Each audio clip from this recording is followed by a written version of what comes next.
I want to talk about where Catherine Addison chapters, where she begins and ends chapters in The Goblin Emperor, because chaptering is an artistic decision, a writer's choice that means things. Now, the last novel we read, the 100,000 Kingdoms, Jemison has very keeps her chapters very focused. They're a kind of clear, coherent scene. The chapters don't tend to vary in length that much. They're not all exactly the same length, but they're coherent. They each have a kind of central thing, and the central point to there's a central conflict, there's a central revelation. They're each built around one thing, which is one of the reasons that novel is so quick paced. It's one way to create a quick pace, and there are all kinds of technical reasons to do it. Addison is doing something sneakier, something less clearly. Well, I'm not saying it's not in the manual. I'm saying it's not in the first few pages of the manual. So Addison's chapters vary in length enormously. These are what it's 45 chapters. Yeah, it's 45. It's a lot of chapters. 35 chapters, um, fairly long, ranging from 4 pages to 33 pages. Okay, that's what, and you can say, well, it's just organically every scene, but they're not just one scene apiece. That's not a 33-page single scene. It is not a single scene. The long chapters are long because there are places Addison could break, and she chooses not to for technical reasons. And there it goes. The shortest, some are 6 pages, some are 4 pages. Shortest one is chapter four. The 4 page one is like the Mai's grandfather leaves. Oh, and before we go any further, I'm going to spoil the hell out of some things here. Yes, don't watch this video before you read the book. So, um, one of the things, the violence, and there is a little violence, very little violence, and in every case, very futile and self defeating violence. When Maya's enemies resort to violence, there's usually it's hidden inside a much longer chapter. The single longest chapter is 23, The Opposition of the Court, which starts so much. The first sentence is, Maya never came nearer to open rebellion than he did over the dinner party hosted by the presider of the blood, the most powerful member of the parliament. Oh, near to open rebellion. I see what you did there, Addison, though no one's going to do anything like rebellion for tens of pages. It's going to be a long time.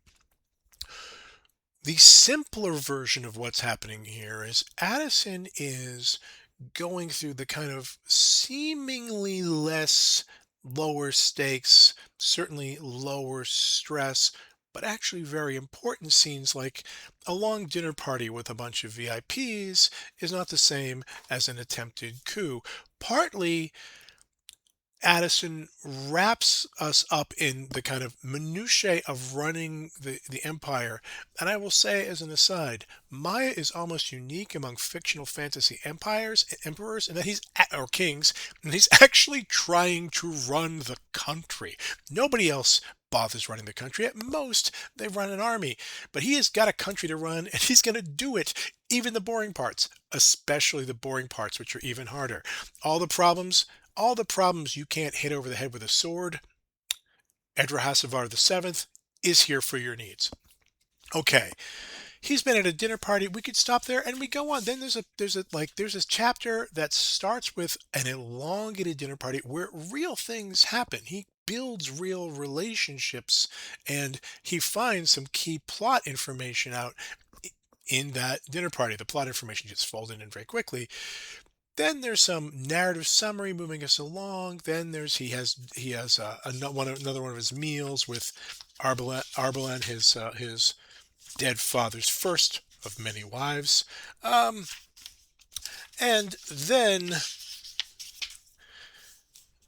and we're going to talk for a while. We need to talk for a little while about we had talked for a while about his mother, right? And we have an update on the murder investigation. We have another dinner with Arbel and Zazani, and we talk a little bit about the fiance, Casacero. And then, when you least expect it, there's an attack. Okay, one of the things that Addison does is kind of lull you into a place where the violence will come by surprise because it takes my surprise. Here's the other thing that happens.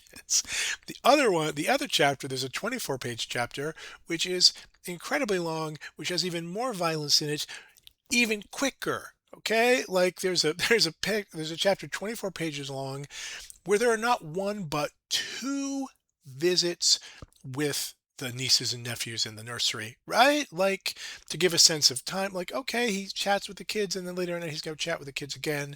And spoilers here, somebody tries to kill him. The look, look in chapter 33, look in chapter 30 at the murder attempt. Look how, look how long it takes on the page. 24 pages and the violence is this long. Violence is like this, right? It's a paragraph and a sentence or two at either end. That's it. That's it. One of the things that's happening here is also, okay, the violence comes at Maya when he is least expecting it. Um, and so we are lulled into surprise too.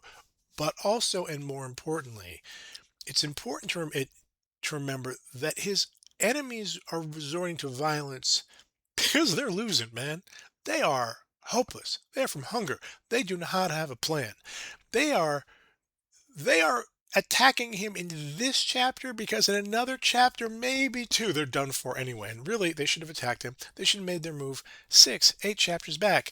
They they are boobs. Maya's self-deprecating viewpoint has actually concealed from you what stumble bums his enemies are. But the violence is quick, stupid, and ineffective. It's always by people who've been losing. And here's the other thing. In those long chapters where Maya's doing all this other stuff besides being violent, what he's doing is winding. He is actually moving his political projects, building relationships, building his network, getting more information forward. Where actually, every time if he is attacked, if someone makes a physical move on him, it is always a little thin filling of a huge, puffy sandwich of a chapter that reminds us how well he's doing. Yes, people that actually a bunch of other characters effing love him. And he's not being attacked because he's unpopular. He's being attacked because he's too popular, and the particular antagonists are way behind. They had their chance and they have blown it. Count Tethamar is just a moron. Um, yeah, like it's one chapter starts with like a big birthday celebration because a bunch of people really like this guy. He's a good politician. In this case, to paraphrase from Clausewitz, the violence is politics by another means, but violence in this novel, as sometimes in life, is for the people who have failed at the politics.